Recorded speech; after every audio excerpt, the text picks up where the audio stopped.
आज कथा प्रारंभ हो गई।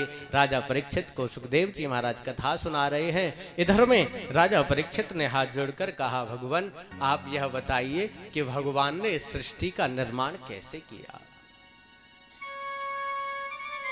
तो सुखदेव जी महाराज कहते हैं, परीक्षित एक बार परब्रह्म ने मन में विचार किया कि मैं एक हूं, एक से अनेक हो जाऊं। उन्होंने नार का निर्माण किया। नार माने जल, संस्कृत में जल को नार कहते हैं। और उस जल के अंदर एक अयन बनाया। अयन माने मकान। और उसमें वो परब्रह्म वास करने लगा। जल के अंदर मकान बना करके वो परब्रह्म उसमें वास करने लगा, इसलिए उसका नाम नारायण पड़ गया। बोलिए नारायण भगवान की। अब नारायण ने विचार किया, मैं भी अकेला हूं, मुझसे अनेक हो जाएं। तो भगवान नारायण की नाभि से एक कमल का पुष्प निकला और उस पुष्प पर 4 मुख वाले ब्रह्मा जी का प्रादुर्भाव हुआ। ब्रह्मा जी का प्रादुर्भाव हुआ। आज ब्रह्मा जी के 4 मुख हैं, 10 दिशाओं में एक साथ देख सकते हैं, लेकिन उनको ये नहीं पता चला कि मेरा जन्म कहां से हुआ है। वो बार बार ऊपर आते, बार बार नीचे जाते, बार बार ऊपर आते। उसी समय आकाशवाणी हुई, यदि ब्रह्मा आप यह जानना चाहते हो कि आपका प्रादुर्भाव कहां से हुआ है, तो आप तप करो, भजन करो। आप भजन करो। ब्रह्मा जी ने हजारों वर्ष भजन किया और उसके बाद में उन्हें नारायण का दर्शन हुआ। भगवान नारायण ने दर्शन दिया और भगवान नारायण ने ब्रह्मा जी से कहा, ब्रह्मा आप इस सृष्टि का निर्माण करो। ब्रह्मा ने हाथ जोड़कर कहा, प्रभु आप मुझे इस सृष्टि का रचयिता मत बनाओ। यदि आपने मुझे इस सृष्टि का रचयिता बना दिया ना,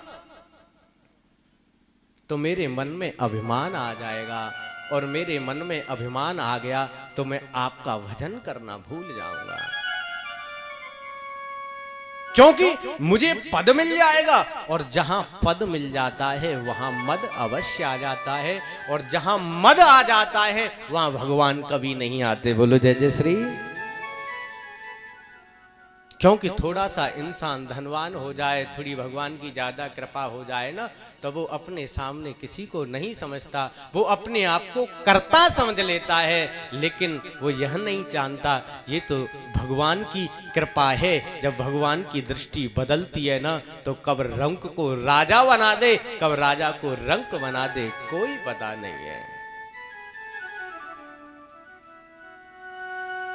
भगवान ने ब्रह्मा जी को समझाया, ब्रह्मा आप ध्यान दो, एक स्वर्ण की ईंट है, ध्यान देना प्यारे, और आपसे पूछा जाए ये क्या है, तो आप कहेंगे ये तो सोने की ईंट है।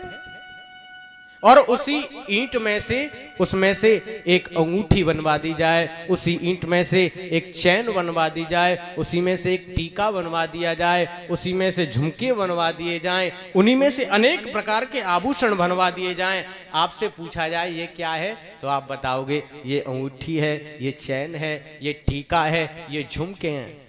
पहले क्या था, वो केवल ईंट थी, अब क्या हो गई, वो अनेक हो गया। और उसके बाद में उन सब आभूषणों को लेकर के एक जगह ओखली में रखो और उन्हें कूट दो, और उसके बाद पूछो कि ये क्या है, बोले ये तो वही सोना है।